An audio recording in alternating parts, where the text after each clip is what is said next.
Hi everyone, Forrest A. Jr. here with Rolling Tape. Today we have John Trigonis, and he's going to give you some basics on crowdfunding your film. Now, let's roll tape.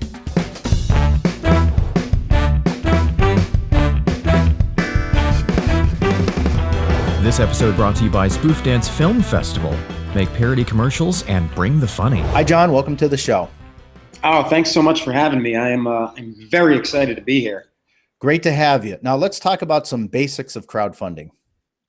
Awesome. My favorite thing to talk about, the basics, because the basics are so darn important. And if you can't get those right, everything else, I mean, you could do all that stuff, but it may not be to the benefit of the campaign. So a couple of things. The first thing is this is in no order, but one of the first things is you want to not have to do it alone. That's a big thing, is like get a small team together of people, like-minded people who are passionate about your film and want to see it succeed. So the minute you find those people, get them. Now, I have three types of team members that I tell people to kind of try to find when they can. There's the A team, because I wanted to name it after the show, the B team, and the C team. So the A and the B team come at the beginning, the C team comes later, but the A team is you, your passion, because that's actually a team member if you really think about it, and then anybody who's really close to you that is almost as passionate about your project as you are. You will never find someone who loves it as much as you. They're going to tweet 10 times a day, they're going to Facebook, they're going to go to parties and always talk about your campaign that's running right now. You just won't find it. It's unrealistic to think that. You are in charge of inspiring those closest of friends and sometimes family members to do some work for you and spread the word. So that's the A team. Those are the people you can rely on. You got the B team, which is, if you can find them, which is great, interns. Because there's some stuff that you may want to do that you just don't want to do, but it needs to get done. Like, while you're crowdfunding, you may also want to be looking for an investor, maybe looking for someone to put in a bigger contribution. So instead of the $5, $10, and $25 that typically comes in, you might try to find somebody to do $5,000 or $10,000 or more. So that's part of the intern's job. And again, you can use these interns because they're going to learn about crowdfunding, which is like totally sexy these days. It's like you say crowdfunding, people are like, I want to learn that, I'll do anything. Bam, you got them. How good they are, well, we got to figure that out. And you teach them. Yeah. So yeah, those are the kind of interns that do that stuff. If you want to even send out for grant proposals while you're crowdfunding, because crowdfunding, sometimes it doesn't cover the whole cost. It's just a piece of it, and you have to do these other things, but crowdfunding is a full-time job. So you got to focus there. You get the interns to write the grant proposals. They're learning stuff. They're sending them out. You check them obviously, but you didn't have to write it, and it's just frees you up. So the B team is very important, and you can go to any university and just fill out a little bit of paperwork, and then you're in the book for their co-op education program, and you'll find somebody if they're interested in the project or your company. The C team comes later. You're going to find when you crowdfund, when you're doing it right and you're following all the strategies that I outline and that I talk about all the time, you're going to find the crowd, your audience, and your community are going to get excited. And some of them might even take such an interest, they're going to promote for you and they're going to do things. So I always say, if you see somebody promoting and pushing and you're not asking them, reach out to them, say, thank you so much. Can I put you on my team? Because you've been an asset right now. And you may have a team, a C team of 2 people or 20 or 200. That's the beauty of the crowd team, as I call it. So that's one of the big basics, because we shouldn't have to do it alone. Another thing that we got to focus on is how much funding we need. You can decide things like, is crowdfunding right for my project? And that's a whole other deal. But like, if it is, and assuming it is, well, how much do you need? Now there's a discrepancy there. It's like, how much do you need to make the film? But there's also, that has to be balanced by how much can I actually raise? And a lot of people, a big mistake that a lot of people make is they sometimes set a very high goal that they just can't reach. Right. And it messes up the momentum of the campaign. That's why you see a lot of unsuccessful campaigns. Great stuff happening, goal's too big. You're fighting against a very massive mountain, and you're a beginning mountain climber. So we have to look at ourselves and say, what can I raise from my friends and my family? That's not where it's going to go. That's not all the money you're going to get. But from your friends and family, you want to kind of in your head think that you can get at least 30% of that money that you want. So if you want $50,000, perfect. You should be able to get 30% of that $50,000 from your family and friends in the opening days. And the opening days, of course, is very important for the momentum. You want to have the restaurant, in metaphorically speaking, the restaurant of your crowdfunding campaign. You want to make sure that it's opening night and you've got people sitting there and eating and enjoying, because then me, when I walk by, I'm going to take notice. I'm going to be like, wow, that campaign is like 40% funded and it's cool. Let me check it out. Versus walking past it and being like, ooh, 2% funded. Oh, come back later. They never do.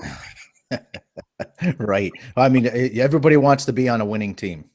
Absolutely. The winning horse, the winning team, the underdog, right? In every movie, we love the underdog, but only when they're winning. Because if they're not winning, they're a loser, unfortunately. And why are we watching the movie at that point? There's a lot of different sites that people can choose from too. Can you talk a little bit about which site and how to decide which site? Indiegogo, Kickstarter, and I'm sure there's many others. There are many others. So as you know, I mean, I'm a little bit biased on this one because I do work full time for Indiegogo. And so again, Indiegogo is like the place you should go, mainly for this kind of interaction, because people have access to me. They can read my book and that's great and they can go off. But if they know they can reach out to me and they've got an Indiegogo campaign, they can directly reach out to me through email and I can look at a campaign. So that's a huge difference. But really, you want to look at just in a general sense. And there's two platforms that everybody knows. And there's a bunch of others that are much more niche. And they're good. Some of them are good. But the problem is they don't have the reach that the two powerhouses do. Mm-hmm. So you want reach because you do want to tap into your audience, but you also want to tap into a potential audience too. So you want to go for one of those bigger ones as long as you know how to use the tools. Each platform, Indiegogo has tools, the other guys have tools. Look at those tools and see which ones you can use. There's only a couple of differences really, because they're basically the tools are the same. Campaign video, perks column, really it. What I used to call my 3 Ps, and now I call my 3 ins. The 3 Ps were pitch, perks, and promotion. The ins are invitation, incentives, and interactions, which is basically the same stuff, just much more personal. As the campaign moves along, what should you do? It's getting near the end.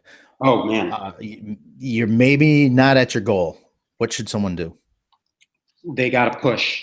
And they got to push in the sense of promoting certain things about the campaign. So again, coming up with a new perk is a great way to get people excited, especially towards the end. Or if you have cool perks, but they haven't moved yet, they haven't been taken, that might mean they're just too expensive. So do a flash sale, quick flash sale, drop the price by half. Promote it on Facebook and Twitter and email, and you'll get someone to contribute. Just make sure you don't lose money if you have to produce that item. That's one surefire way to do it. Another thing, this is a big one. This is like a 201 course type of thing. Do a live stream.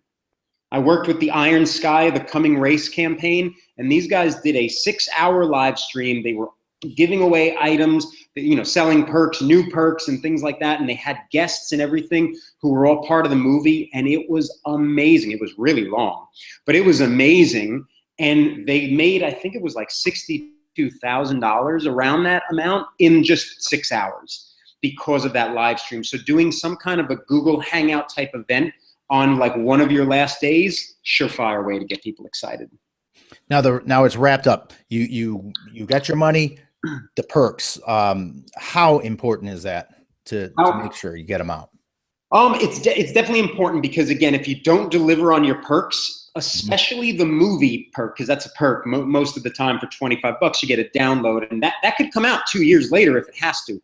but you got to deliver. If you're promising a t-shirt or a mug, you got to deliver. Just get it out of the way. That's my biggest advice. Get it out of the way.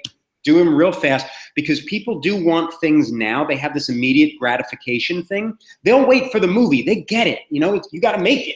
We gave you the money. Go make it. But give me something to remember that I funded you. Give me that mug with your logo if you have to. Or just give me an experience that I can remember through the internet during that time that will always make me remember. But the biggest thing to do, even if you can't deliver on your perks immediately, just keep people updated. These backers, they are no different than investors, except the fact that you never have to give them a cut of your money.